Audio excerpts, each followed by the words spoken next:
I am not judging anybody's. I'm there for the ideas. I'm there for the content. Yes. I'm there for all these other reasons, not to like consume highbrow literature. And so eventually I pivoted my business kind of away from fiction and doing website work. It's been fun. I said goodbye to corporate in 22 and now just do this full time. Since really settling into just doing nonfiction, it's so fulfilling. I absolutely love what I do and getting to help people like capture and download this niche expertise or stories and case studies. And I have yet to meet an entrepreneur or a founder or somebody with a creative bone in their body who isn't like, yeah, you know, I've had this idea, I think maybe someday. And I'm like, maybe someday should be today.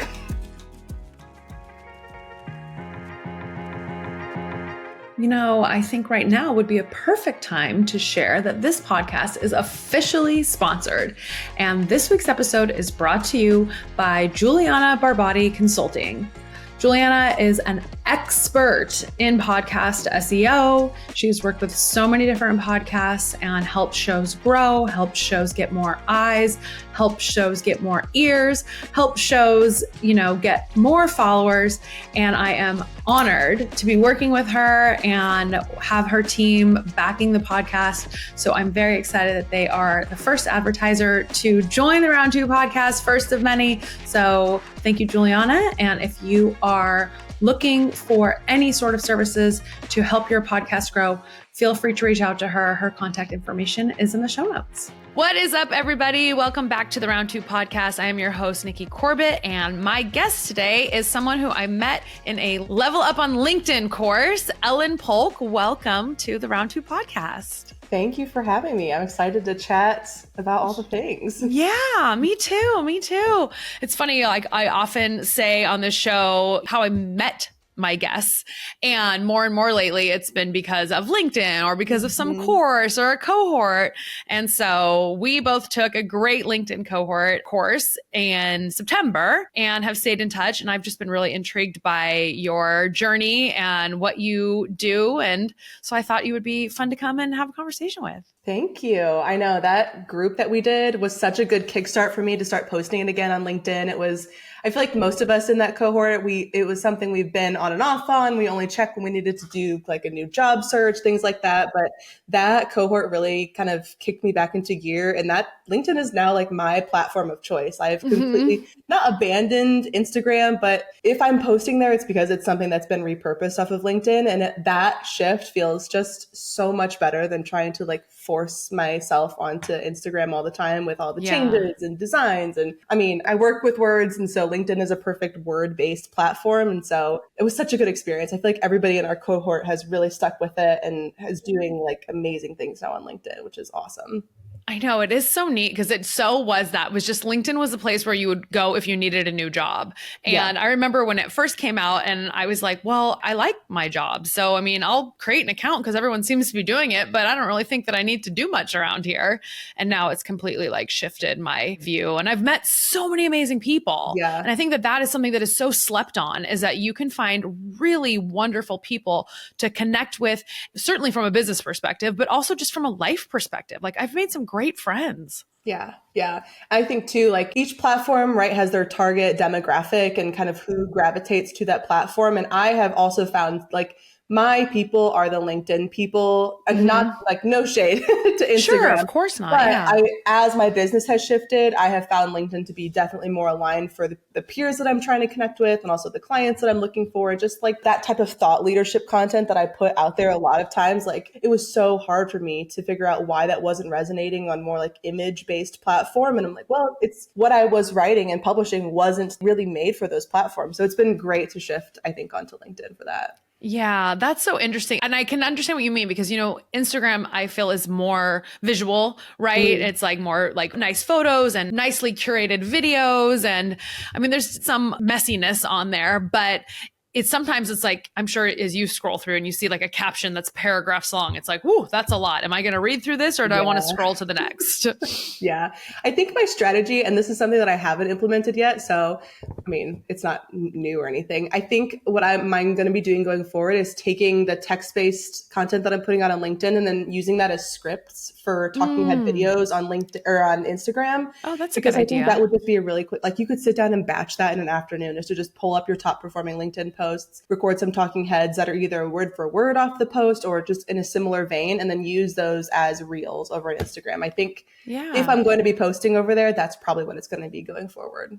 I think that's a great idea because it's interesting because like you can look at a couple of paragraphs and think, oh my God, I don't want to read that. I'm not going to read that. But you can say it all in 30 seconds and or even 60 seconds. And that's a great reel for somebody to learn something and to be, or maybe even implement what they learned. So. And just knowing like how I consume content, like I have video podcasts up on YouTube going almost all the time. So does my husband. If I'm watching reels, I'm not really watching them. It's just like I'm brushing my teeth and the reels are playing in the background. So fewer people are reading like big blocks of text and captions. Whereas like if it's a reel, I feel like you would definitely get more engagement that way, or like the probability of your content being consumed is much higher. That route. I mean, I even feel like I posted a meme on LinkedIn over the weekend and it was that one where it's like I ain't reading all that, like, but happy for you though, or sorry that happened. Because sometimes I click more and I'm just like, whoa, that's a lot of text. I know. It's always so interesting about like, I mean, it's the same with website copy and thinking about what goes above the fold and where the meat and potatoes really lies and how many people are going to read it. And there's a lot of discourse right now I've been noticing about like the bro LinkedIn posts where every sentence is a new paragraph and oh my God, if I see one more person who's not a writer post about how M dashes and the Oxford comma is a sure telltale sign of AI wrote your... I'll absolutely gag for sure. But there is something to be said about like keeping things succinct and still telling good stories without making the post a million miles long. Right. Okay, so the M dash thing. So, okay, I have to tell you, I kept seeing all these posts about it on LinkedIn and I'm looking at the post and I'm seeing people do examples and I'm like, what the hell is an M dash? I'm like, isn't that just a dash? Because I'm guilty of using dashes all the time. So of course I Google because I'm like, okay, what exactly is this? Then I'm like, oh, it's just two dashes connected to one another. And I'm like, well, I don't have time to hit the dash bar twice. So I always just go space dash space. And that's kind of been my thing for years. And so it just made me laugh how I keep still seeing posts about how it's like, this is for sure AI. And I saw somebody today comment on a post and they were like, oh, you're just posting this now for rage bait. Like everyone's over it. Well, and that's the thing. So it's probably 2 or 3 weeks ago, I totally fell victim to I think it might be rage bait. I don't know. I keep going back to it to check to see if she's made any like follow-up posts because we'd been far enough into the discourse where I'm like, okay, people are realizing that this is not really a way to tell if somebody used AI or not. But I read her post. She works in a journalistic, the sphere of writing online, but she was being dead serious in this post and was like, these are archaic tools. Nobody uses M dashes or the Oxford comma anymore. And it's a sure telltale sign.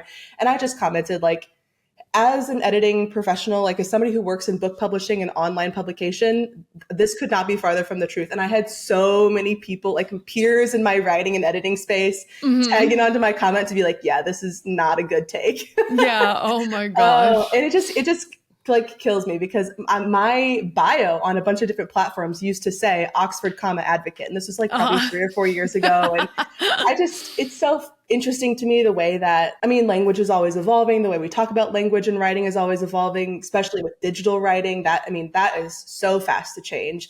You see behind me, these 2 orange books, those are the Chicago Manual of Style. That's like the standard for publication. If you're writing a book and it's getting published anywhere in the world, it's going to follow, there's like 1,400 pages of rules in both of those books. Oh, wow. Okay. The 18th edition just came out. It was probably like, I think 8 or 9 years after the 17th edition came out. So language in publishing is always evolving. There are new rules out there. Like there are some big changes between the 17th and 18th edition about singular pronouns and the use of emojis. Like the rules that we're using are always evolving to catch up, but digital publication happens so fast that those changes happen at a much shorter scale. So seeing all those posts about M dashes just cracks me up because in writing, there's a hyphen, there's an N dash, and there's an M dash, and they're all used for different things and they all mean different things. And sometimes they have spaces and sometimes they don't. And so whenever I see those blanket statements that are like, nobody uses this anymore, I'm like, hey, you're obviously not informed, but nice guy. Oh my gosh, that's so funny. Yeah. Okay. That is crazy that there's those two massive books of rules for publishing a book. But I want to touch back on the digital writing and Yeah. grammar and punctuation and uppercase, lowercase, all the things, right? Like I noticed all the kids are like, no, there's no upper cases. I think they even like program their phones because I've gotten texts from some of my friends' kids and I'm like, there's not an uppercase letter in sight, you Right. know? I mean, I feel like I have a pretty good grasp on grammar. I'm certainly not an expert by any means, but one thing that I keep seeing lately that grinds my gears to the nth degree is people writing, like, for example, be like, Ellen and I apostrophe S. And I'm just like, who started that? Why did anybody think that was okay? And why do I see really smart people doing that? Yeah. I mean, the I versus me is one of those tricky rules that, I mean, you kind of have to stop and think about which to use in a sentence. But yeah, some things like that I see online, like, okay, I know we're casual team, but not that casual.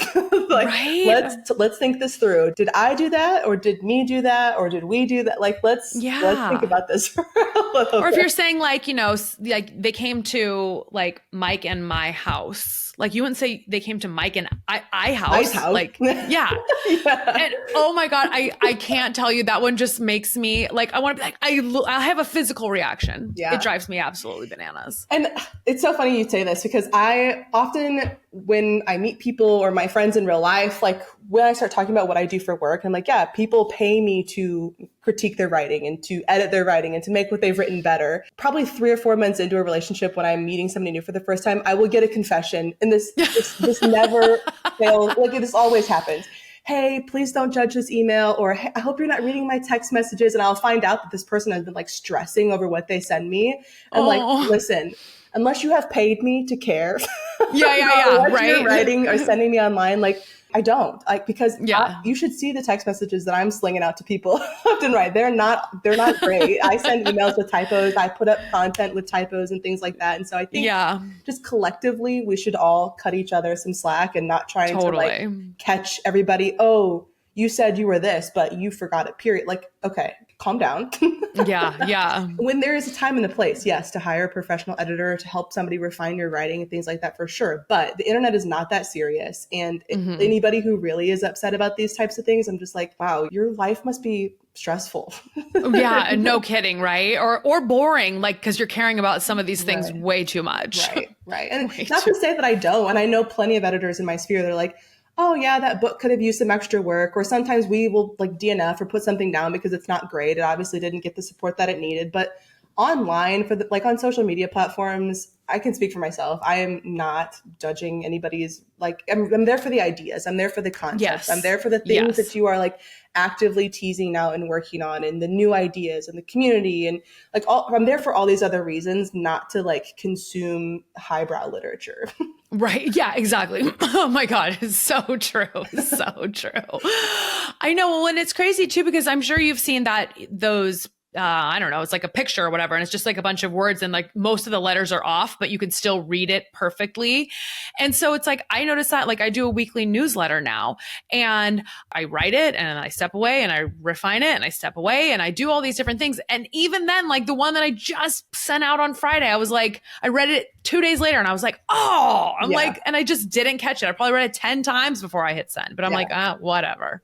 And that's one of those things about even professional publishing that people don't realize. Like, I always like coach my authors, and even I work with mostly independent authors, but even in the traditional space, like, you can only catch and remove and resolve so many typos and inconsistencies and errors in your writing. And so by the time a book makes it to publication, it has been through probably 10 to 12 rounds of revision, plus or minus a couple if the author is doing self-editing or getting beta feedback and things like that. So at that point, if you've done all of that work and you've paid for professionals, or you've landed a traditional book deal and a publishing house has looked at your book, if a reader finds, that one missing comma that slipped through, like, and they take the time to write you a letter that says, hey, I found this thing, honestly, like, gold star, that is going to happen. And again, for those people, like, it's fun as a reader to say, oh, I think this was a mistake, or they misspelled this word. To catch those things is a little thrill, but also it's unavoidable. Like, the standard in the industry is like 95 to 98%. And that's really for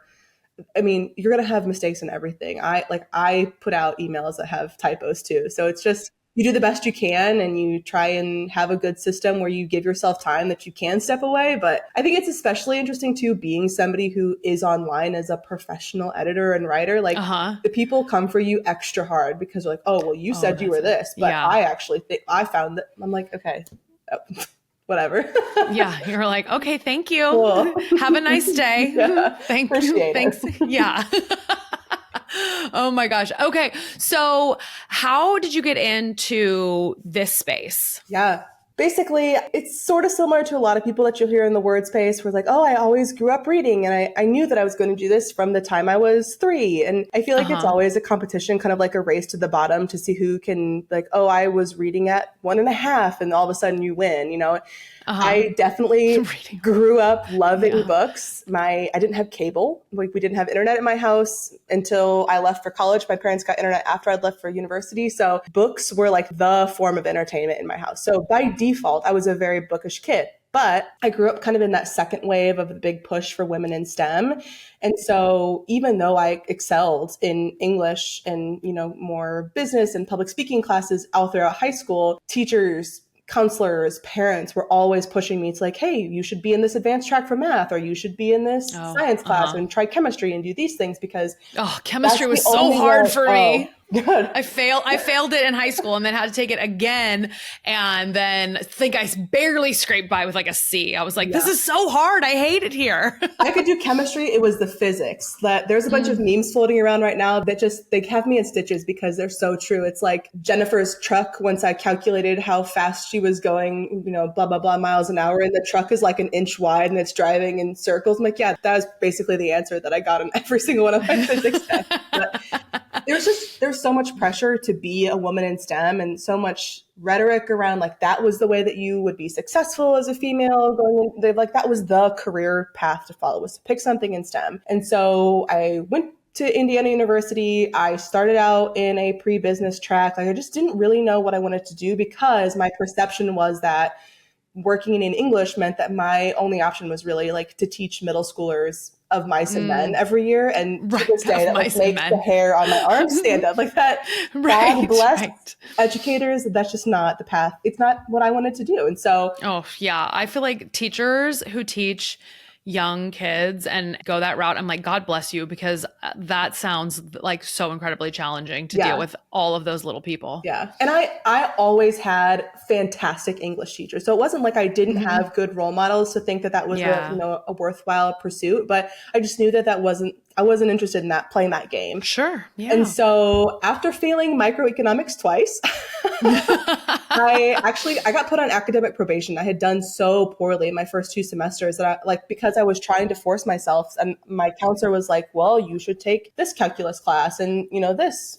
whatever. It wasn't working for me. And so I applied into the English program. I got accepted and I took summer classes that year. And right away, it was just like, should it feel this easy? Like, should it be interesting? This, like, I was doing so much work. We're writing these incredibly long papers. I was obviously like, have filled my summer schedule with all these classes, but like, it didn't feel hard. It didn't feel like what I had been trying to make myself do. And so in the English program in Bloomington, they have you pick a specialization. And so obviously there's like poetry and fiction, whatever.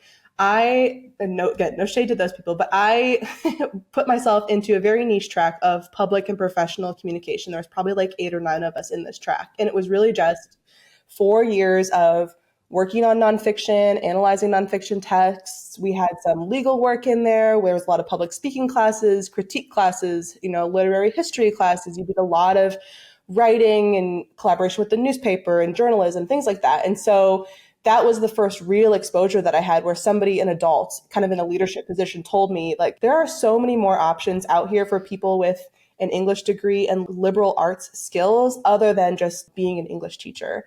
Yeah. And so that sounds really exciting what you were doing. It was fantastic. How fun. I loved it. It was incredible. And I had friends that were going to be accountants or going to be teachers, you know, things that had an actual label for them. And it was still, even though I loved what I was doing, it was still a little bit difficult to say, okay, how do I package and put a name on all of these liberal arts skills? And so even after college, I ended up working in tech. I got They got you. They got you regardless. I know. Had to take a class that was an advanced technical writing class. And for one of our last assignments, we had to print out these massive essays that we'd written. We'd had to print out 5 different copies and hand them out to our peers. And then we received back 5 different of our peers' copies. And then we had to edit them and record feedback for them. And doing that assignment, I was like, this is a thing that I'm good at. Like I could do this for a job. And so the month after I graduated, I opened up the doors on my LLC and started taking on clients. And then at the same time got a corporate job because I knew that like the way to probably go about this was to let my corporate job fund my own freelance work until things kind of evened out for a little. And so I spent the next 5 years, I worked in project management on a cybersecurity team at a tech company. And while I was there, basically my job was to sit with developers, cyber guys, VPs, and CEOs from companies across the nation and help them document and communicate all of these really intense topics that they were so well versed in, but just didn't have time or the skills to put down on paper in a way that like people could actually understand and execute on.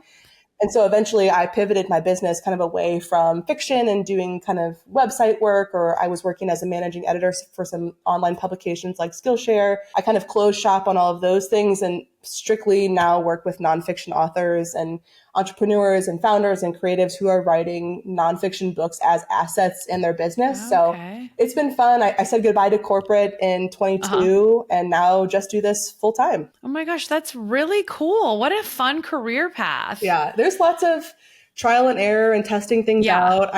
There's a little bit of a woo-woo side to me. So I'm an Enneagram 1, I'm a manifesting generator 3-5. And so a lot of like my decisions come from that gut instinct and like gathering data and learning by doing and trying to see what feels right. And so, yeah, a lot of my freelance journey has been maybe I'll do some fiction work and then I do that for a year and I find out, what I do and don't like, or maybe I'll work on some websites, or it's just been a lot of testing and trial and error. But since really settling into just doing nonfiction, it is true what they say, like niching down a little bit does give you some clarity. Yeah, I bet. A lot easier. So it's so fulfilling. I absolutely love what I do and getting to help people like capture and download this niche expertise or stories and case studies. And I have yet to meet an entrepreneur who doesn't have at least one book idea on the back burner. And it's why my like signature program is Bucket List to Bookshelf, because again, I have yet to meet an entrepreneur or a founder or somebody with a creative bone in their body who isn't like, I've had this idea. I think maybe someday. And I'm like, maybe someday should be today. Why don't we work on that? Okay. So then how many people do you support at any given time? And I mean, I imagine you have different ways of doing it, but share a little bit about that with me, because that's just where I'm so curious. Like, are you helping them actually write it, or what are you doing? So there are kind of like 3 main ways to work with me. I do coaching, one-on-one coaching. So that is it gets kicked off with a book mapping intensive where we develop a really strong outline, a writing plan that's custom to your life. I very much do not believe in like write a bestseller in 90 days. Oh, I've totally seen ads like that where it's like literally like 90 days. And I'm like, it takes me a good 4 hours to write a newsletter that's maybe 2 pages long. So I think that 90 days is incredibly aggressive. Oh, we can put a pin in this. This is like a hill that I will die on, and kind of like something that I've positioned my whole business. Not opposition is a strong word, but like as an alternative to. I think there is a group of society that type of approach works really well for, and they typically tend to be middle-aged men with few personal commitments who have less scruples about maybe doing things with a more artistic flair. Okay. And that works really well for them. But for most of my clients, it takes a little bit more of a personalized approach. The timeline is more like 6 to 9 months, maybe a year, and that works best for most people. But the primary way to work with me is through that coaching. And then I do a lot of editing. So once the book is actually written, I do ghostwriting, but it's not book ghostwriting. So another big hurdle a lot of my authors have to overcome is selling the book. When it's actually been written. And by the time we're having those conversations about launching and again, thought leadership and positioning and building a personal brand and online presence, when I tell them they have to continue writing, they're like, oh my God, if I have to write one more thing, I think I might die. And so a lot of the ghostwriting that I do for my authors and people who are just like considering authorship in the next couple years is I do a lot of content ghostwriting. So LinkedIn newsletters, things like that. I don't do the books, but I have a great network of people, and I have like 3 or 4 ghostwriters who I'm continuously referring people out to. A lot of times after I do that like book mapping intensive and we start talking about like, okay, well, how much time do you think you realistically have to sit down on a weekly basis to write? And they're like, well, I have 3 kids and 2 of them are in travel softball. And also like I'm taking care of my mother-in-law and I'm running a full-time business. And so we start to talk about the realities of their schedule. I'm like, okay, well, could you wake up earlier and do this? And like, oh, no, I'm a night person. I'm like, okay, well, so you have 1 night a week realistically to dedicate to this. And you start talking about what it's going to take for them to actually write the book. And like, actually, I think I just maybe want to outsource this to somebody. I'm like, okay, then a ghostwriter is for you for sure. Okay. So I'm super intrigued by ghostwriting because I'm like, how do you ensure that it is written in that person's voice? So this is such a good question because that is like the number one concern that people have. They either think ghostwriting is cheating or they think that a ghostwriter is not going to sound like them. And you totally could end up with a ghostwriter who writes and it doesn't sound like you. But the way good ghostwriting works is that you are going to obviously source a couple people, have discovery calls with them and find somebody who you already feel like a personality connection to. Like you're not going to want to work with somebody who you just dread getting on a call with them every month. Yeah. So once you find a ghostwriter who you think is going to be a good personality fit, normally what happens is that you're going to be sharing a lot of information from them. It's like working with a copywriter. Like I would be getting your brand Bible if you have one. Tell me about your voice and tone. Tell me who you're writing for. Tell me about your services. Tell me about the words that you do and don't use. Once I have kind of like, there's a big bank of information that I gather from clients up front. And this is the same for content and for books. Then a lot of it is sitting down and having interviews. So for books, usually what happens is you have a regular interview schedule or you have like a very intensive week where the ghostwriter gathers a ton of information from you up front and then goes away and does like a couple chapters or a draft, and then you iterate from there. With content, it's more like, I'm going to be creating this many assets for you for the month. Let's make sure we have a call, in the first week of every month or the last week of every month. And you and I are just going to chat for an hour. I'm going to ask you some questions. And the benefit there is I am recording that call. So I have your exact language. The other thing that people sometimes have to get over is like, well, if I had the transcript, I could just drop that into ChatGPT and have that crank out some posts for me. I'm like, you could, they would be okay. But the real value of working with a professional ghostwriter, a real human to do those things is that I might jump on this call with you and think that we're going to be talking about, some news piece that dropped, right? Like I am getting into F1, which I know is like a very niche thing, but I've been reading about like Tommy Hilfiger sponsoring a new car and this and that. Like you might think that we're getting onto a call to talk about this piece of news that dropped in your industry, but then you as the expert might say something to me and my spidey senses kind of perk up and say, this actually sounds like something way more interesting that your audience wants to know about, either topic or you say something about your life or something that you've been thinking about or reading about or a podcast that you listen to. And you start telling me like all of these personal revelations that you've had. I can then pivot the conversation and say, actually, this is way more interesting than when we planned about. I know you have these 5 pillars for your content. Here's exactly how that fits. Let's pivot and talk about that instead. And so that's really where it's important to have a relationship. You want to have some trust with this person. A little bit of vulnerability is always awesome. And that's how I can emulate people's voices as we get on and have real conversations. And I talk to you about what's actually going on, what you're thinking about, and we can position you as a thought leader really easily without you having to do more than just jumping onto a call here and there. Yeah. Oh my gosh. It's funny. Like, I love what you were just saying because it reminds me of some of the calls I've had before podcasts. There's one that's actually coming out in the next couple of weeks. And it's one of my friends that I met going through the Techstars program. And they have a really great thing going with their business. They're getting a lot of traction. And so I was like, cool. I'm like, let's tell your story. I think it would be really fun. And so he's very type A, sent me this long outline of all the things he thought we could hit. And there was only one on there that said like, who is the founder and like, where did he come from? So I highlighted that one and then I added like comments to it. And I was like, oh, here are the things. I go, here's where we need to expand. And I put all these questions. And then he comments back and he's like, should the podcast just be about this question? And I was like, Uh-huh. Yeah. Yes, it should be. Yeah. Yes. All this other business stuff they can find on your website. They can watch Yes. your Instagram. They can understand what you guys are doing. You post regularly on all the platforms. Like, you know who your audience is, but people want to know, who are you? How come you're the one that's running this and starting this, and your idea that's come to life in a beautiful way? And it was just really neat to like watch that evolution. Yeah. And I think that we had such a great recording, and I can't wait to get it out there. That's so true. Yeah. And that's a lot of the conversations that I have, especially now when people are so worried about like, well, is there any value period in publishing online or writing a nonfiction book now that AI can just, scrape and generate and spit out whatever it's going to spit out? And like, more than ever because of that, yes.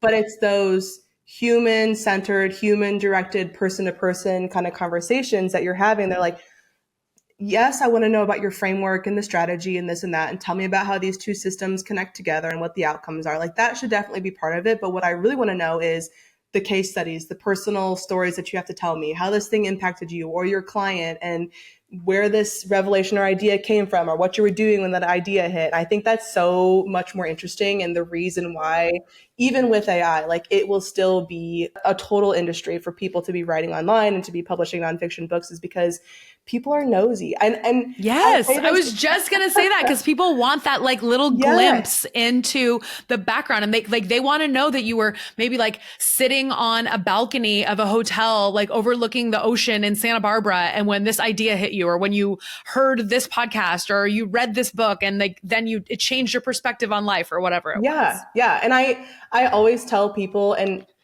so many, I can't even tell you how many authors and just people online where we're having these conversations where we're getting the ball rolling on some of their content, and they're like, oh, well, I don't know if that's interesting or if anybody would be interested, or like, I think I have to come up with all these new ideas. And I'm like, no, let's just tell me about what do you do? And like, I know that is in demand because I am also a consumer of that type of content. Like, I give you a good day in the life YouTube video that's 45 minutes long. I will watch it end to end because I want to know, what kind of matcha are you making in the morning? Are you working from the couch and then going to the gym? Like, do you have daycare? Are you dropping your kids off, or do you have somebody else doing that for you? Like, what food subscription are you using? Like, all of those things are so interesting to me. And I know as a consumer of those content, it is interesting to other people too. And so there is never going to not be a market for that type of realness. Yeah. Well, and it's so true too, because like, I think that as individuals, like, you're so used to you, like, right? Like, you do your life the way that works for you, and you use the products that work for you, and you have a routine that works for you, but like, you're the only you. So like, my products, my routine, my life, my thing, it is interesting because like, you're not me and I'm not you. So I'm like, ooh, like, what do you do in the morning? Like,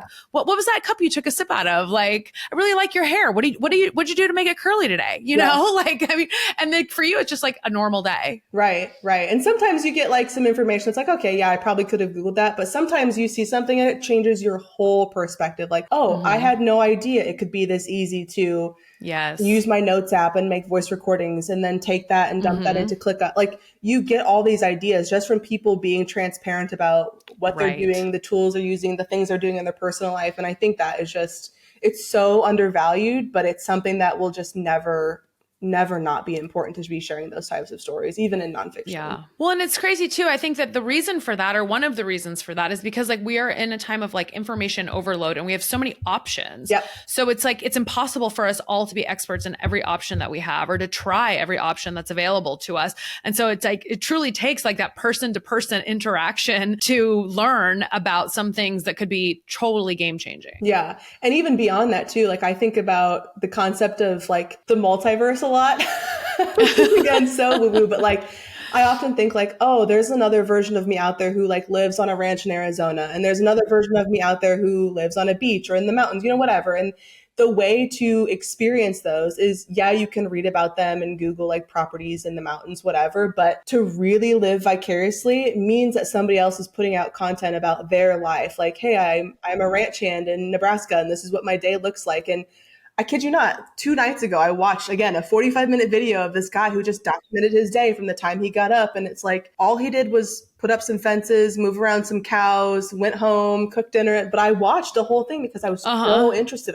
You get sucked in. It's like reading a really good memoir. Really, you just fall into somebody else's life, and it's incredible. I love that you just said that about fences because last summer, one of my podcast guests, he owns a fencing company. And it truly, to this day, was one of my most fascinating episodes because I did not understand or know anything about the business of fences. And when you think as being a homeowner and how often you actually need a fence, it's very infrequent. But to understand the way that they have structured the business, run the business, what their team looks like, how they operate, how they interact with customers. I was just like, tell me everything. Yeah. You know? It's so interesting. And I joke with my husband that I'm like an interloper on so many people's businesses because I do this thing where I'm doing the same thing over and over again, but I'm doing it with such a diverse group of people. Like today I had a call with a lawyer from California. I'm also working on a project from a Pilates instructor. I have a life coach. Like I'm doing all these different things with all these different types of people, but I get to see into the back end of their business and hear these case studies and stories. I'm like, so you mean to tell me, like, fill in the blank? It's so interesting to learn about how other people do business and how it works and runs. And yeah, you're learning and you get to just be a fan. That's another thing that I love to be a fangirl for other people's businesses and works, but it's such a good way to like pick up tidbits and keep a finger on like what's happening in business and what's working for other people. I'm sure you have the same experience, like getting people on here and talking about like, oh, that's actually a good idea. Or like, I had never heard of that tool before. It's so interesting. I know, it's so interesting. Like I learn something from every single guest I have on, regardless if it's like a very business focused conversation or if it's just like somebody coming on and I feel like we're shooting the shit for an hour and talking about all these random things. And another way that I totally have learned some great things too is like through people's newsletters. And, you know, I subscribe to way too many newsletters, but I kind of stack them and then read them at the end of the week. And there's been a couple where I'm like, oh my God, this is the coolest thing ever. And like, then I'll implement new things. And I'm like, I don't know when I would have learned this had it not been for that. I do that too. I also am. My inbox is clean, but it's because I have an ungodly amount of filters that like tag stuff and drop them into hidden folders. But I go through probably once or twice a week. And the other thing I like to do is look at people's subject lines and preview text to see what I would click on and then kind of retrofit that for my own industry. But the thing that I find just so interesting is I could read something from a totally different industry, fitness and wellness. There was a guy that I was watching and reading his newsletter last week, and he was talking about the thing that you think you're selling, you're not actually selling, it's this other thing. And I was reading this article and I thought, that's really interesting. I wonder if like the same logic could be applied to my specific industry and niche. And kind of like, it's just such an interesting, I think, thought exercise to take what other people are reading and publishing and talking about in their industries to think about where's the crossover in my industry? What's a new lens that I could look at this at? How do I make this relevant for my people? And that kind of taps into like this whole conversation that we've been having about like content creation and being on LinkedIn. But I just think, yes, there's so much information out there, but also like there's so much valuable information out there. And if you can curate where you get that information hitting you from, if you're a creative person or like a critical thinker at all, there's no reason that you shouldn't be adding your perspective to that discourse. Yes, I so agree with that. And it's like, it really just takes that, like one of the things I talk about a lot is like getting out of your own way because it's so easy to just be standing right in front of yourself and just being like, oh, well, maybe I'll walk down that road later on, you know, but it is so true because we all have like our own perspectives, and to be able to, you know, like you said, add on and just kind of say like, oh, well, I think about it like this. And it's like, whoa, that might blow somebody's mind. Yeah. I think that's so true. Getting out of your own way is the hardest part. And even to this day, like that's something I still have to remind myself. And like, yeah, just because so-and-so over here published something on a similar topic or they're absolutely crushing it with their audience doesn't mean that you're not also allowed to talk about that topic, because the people reading your newsletter are different than the people reading their newsletter. And so it's okay to say, call it out, even be like, hey, so-and-so published an article about this last week. I think it was good, but they're missing this point. Or actually, if we look at it this other way, put a whole new spin on it. And it's kind of playing that improv game of yes and or no but, or here's, you know, a new lens to think about it. And I think all the time about like how much genius is out there in people's notes apps and their brains and their little journals that like, just because they're like, oh, well, somebody else is probably writing about this, so I'm not going to. I'm like, oh, that's such a missed opportunity, especially because we're being so digital these days. Like 3,000 years from now, when people are looking back and like, oh, well, we have all this literature about this one idea, and because you chose not to publish your own perspective, that's now missing from the database that people have. Well, and I think that we also all think that like everybody's paying attention to us when in fact nobody's paying attention to us. And so just because maybe you read something that another person put out into the world via some social platform, it doesn't mean that you can't also share your own thoughts unless you're directly copying something word for word.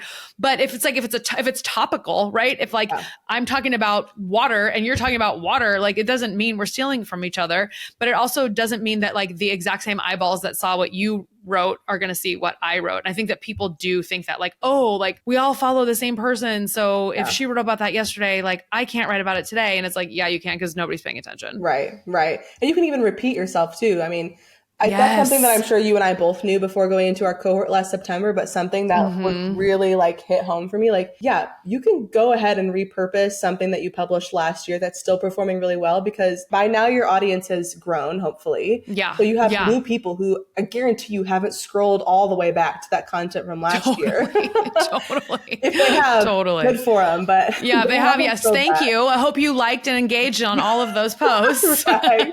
So even repurposing your own content is not even like cannibalism of yourself. Like it's truly just, hey, I said this really smart thing a year ago. I think it's still relevant. So maybe you update a couple things in that post and then just republish the same piece of content, because even the audience who has seen it before probably needs a reminder. And even if you and I are both talking about water in the exact same way, like you're in California right now and I'm in the Midwest. So our perspectives on water and what water means to us personally and in our lives, like are already different. And that's kind of like the differentiator right there. So yeah. It's so true. Publish it all. I was literally just thinking about that today because I was drafting up a LinkedIn post and I literally thought to myself, I was like, not everybody knows this, even though you've said this one piece of this story before. And it's like, I had to like remind myself that. And then also I tell myself all the time, nobody cares. Cause that is the motivator for me to just hit publish or hit send or hit post or whatever it is that like, I'm like, no one cares. Just do it. Do it. It's like a little marching band in my head. No one cares. I think about the episode of The Office when Dwight is trying to get Andy to sell him his Subaru. And he's like, do it, sell it, give it to me right now, sign right here, right now, just do it. I think about that all the time. I'm like, just publish it. Nobody cares. If there's a typo, what? Maybe Joe Schmo from Kansas is going to be like, haha, you're not as smart as you thought you were. I'm like, okay, like get a life, whatever. But I agree with you. There's totally this urge to protect yourself and to not be vulnerable and to not put yourself out there. But once you kind of start rolling that ball down the hill and you get good momentum going, it gets a little bit easier to keep putting yourself out there. And I think too, like what you're saying, that knowledge blindness, I cannot even tell you how many times I've had conversations with people, like what we were talking about earlier, like didn't even know there was a difference between a hyphen, an N dash, and an M dash. Yes, I'm like, totally. This thing that I take for granted in my industry that like my peers know, but are also editors who also have this niche information. Like there's so much about your industry. Like you post on LinkedIn, I'm like, oh my God, wait, what? Yeah. Like, right. Things that you take for granted because you sit in it and you think about it all day long, that you start putting it out there and all of a sudden people are like, oh my God, I had no idea. Didn't even know this was an option. And in your head, you want to be like, how did you not know? But then also you have to remember that like, not everybody is you. They're not in your industry. They don't know what you know. And so sharing is valuable. Yeah. No, it's funny you brought up that scene from The Office, because for me, what goes through my mind is that scene from Ferris Bueller's Day Off where Cameron's in the car and he's like, he'll keep calling me. And he's like, I'll go. And I'm like, it's so true. It's like, you just got to do it. You've got to hype yourself up to jump off the edge and go. Yeah. So I definitely have one question that I would assume that most people listening to this podcast are going to be curious about as well. So when people are writing these books, like, is it something that does add value to people's bottom line, or is it more of a tool to drive more business? The answer can be yes to both. It's usually more of option B. So this is kind of like not an industry secret, but something that you don't really know until you start looking into it. So most authors, especially in the self-published or like independent publishing space, are not actually making a ton of money off of book sales. Yes, you get the best like exchange rate, like dollars for effort by putting your own book up on Amazon. You get like a 70% royalty instead of a 10 to 20% royalty with traditional publishing. So you are making more per book sale doing things independently and self-publishing. But the clients that I am working with, they are using their book as a tool in their business ecosystem. So it's powering their content flywheel. It is a way to position them as a thought leader, as an expert, as somebody who's put part of their framework out there. There's still a lot of prestige that comes with saying like, oh, I've published a book on this topic, even though like the barrier to publishing continues to get lower and lower, which is, you can make the argument that is both a good thing and a bad thing. I've fallen on both sides of that fence. But it's definitely the way that my clients are using books is, let's invest some money up front. We'll work with a coach, a professional editor, maybe a cover designer. They usually already have some marketing support or a VA or an admin person that can help them do like the launch execution, or they're at least business savvy enough to know like how to write launch emails and how to set up a landing page and the importance of doing like pre-sale. Like I tell people all the time, like think about a nonfiction book, especially in the self-help, how-to, memoir, framework kind of niches. Think about it like launching a really big, really refined digital product. And so everything that you would do for a digital product launch or course launch, you should also be doing for the book launch. And so, yeah, you might be investing a little bit more upfront to get the book actually published, because we're not just slapping up an ebook or putting, our name on it in some Canva book cover design. We're not doing that. We're buying an ISBN. We're setting up an independent publisher. We're doing a launch plan, all those things. But what happens is that book works for you for the rest of your life, forever. And so even after you're dead. And so most of my clients are using that book as a really polished lead magnet and sending that out in PR or using it as a way to like capture the basics of their process. I actually have a newsletter going out this Thursday that it includes a client case study that I just finished working on. She is a fitness and like biomechanics of the human body, but she does all this incredible work with athletes, elite athletes, and also like stay-at-home moms out on the East Coast. And her time is really valuable. Like she charges a premium for her work, but she still gets people saying, hey, can you just write me a plan that covers the fundamentals? Like I just need the basics. And so for years, like she would that's so say easy. yes. Yeah. Oh, she wow. would say yes. And she would spend all this time writing these people like free custom plans. And it was mostly the same things that she was saying over and over again. So we're working together now to like, let's capture that repeatable basics framework of the way your body works and breath work and posture and things like that, and package that up into a 50,000 word book, publish that. Perfect. And then every time somebody says, hey, can you just give me the basics? All she has to say now is, yeah, it's $6.99 on Amazon. Yeah. Go get you one. Perfect. And then when you're ready Perfect. to invest in this higher ticket service, I'm here for you. And that works really well. That's how when people say like, oh, I made 6 figures off this book, it's not off book sales. It's that book converting people into paying clients. And that's another way that I tell people to think about it all the time is, sure, maybe you invested 20 grand to get the product made, to get it written, to get it edited and, put up on the platforms. How many people do you actually need to convert into a high or mid-ticket client to recoup those costs and then all of a sudden start making a ton of ROI off this book? Probably just a couple. And so thinking about it that way is really just how most people are making money off nonfiction these days. Okay.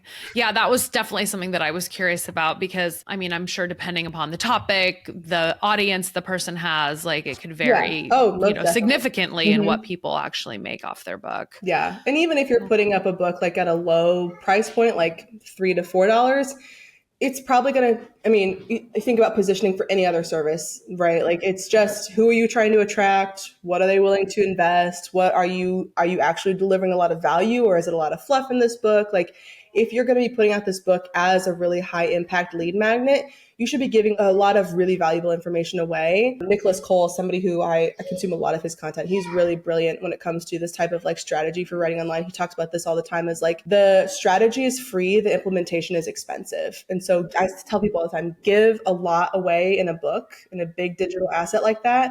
And people are going to do a couple things. They're going to see that and say, wow, this was incredibly valuable. He's an expert. I need to work with her, him, whatever. Or they're going to say, this is incredible. Sounds like a lot of work. I think I'm just going to hire you to do it for me. Yeah. Really how it goes. And I've had clients who aren't even out of the drafting phase, where they like tell their assistant to say, hey, anybody who calls me at this time on Wednesday, tell them I'm working with their editor. And they've booked clients just from like saying, hey, I'm working on a book right now. Sorry, we have to have this call at 4 instead of 3. So it's a powerful, powerful tool for sure. Oh, this is really, really intriguing. I'm learning so much. I love this. So now I would be absolutely remiss if I didn't ask you, aside from, ghostwriting and writing your newsletter, are you still writing yourself? Most of my writing these days is just on digital platforms, a lot of short form content. Most of my energy goes into LinkedIn, and Substack is where I host my newsletter.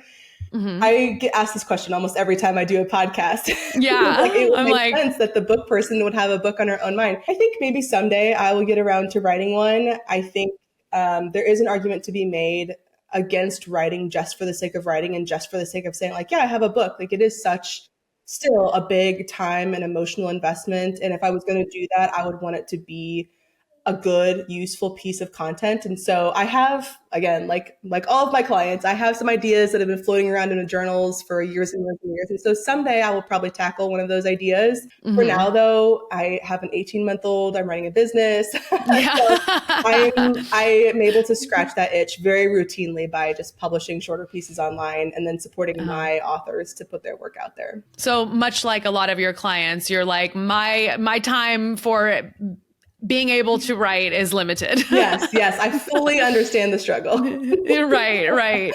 Oh my gosh, Ellen, this has been so fun. Thank you so much for sharing all of your knowledge. I am so intrigued, and even more like there's a lot of people that have ideas floating around in the back of their head. And I certainly am one of those people. So we shall see what the journey continues to unfold, or how the journey continues to unfold. Yes. So I love it. Like I said, I'm a fangirl. I am not ashamed. I follow so many people like parasocial, like they don't even know that I'm cheering for them, but I'm like, yes, write the book. You got it.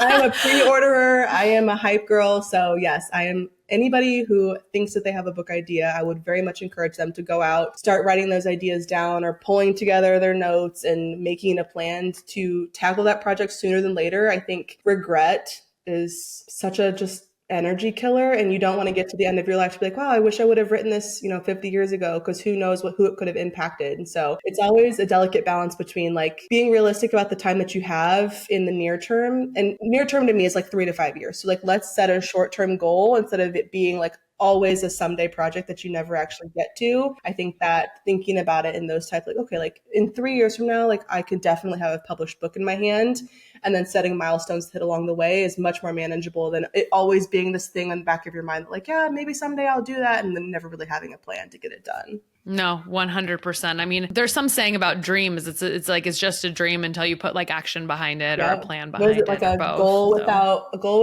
deadlines is just a dream. A goal with deadlines is a plan or something like that, or something like that. Maybe one of your book ideas could be a memoir of all of the people that you help write books and all of their like juicy secrets that you learned in the background. Just a collection of case studies of authors who put the book through. That's actually not a bad idea.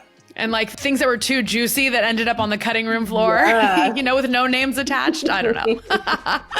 Oh my gosh. Well, how can people get in touch with you? And obviously it will be in the show notes too, but let people know. So like I said, I'm most active on LinkedIn. I'm Ellen Marker Polk over there, Polk.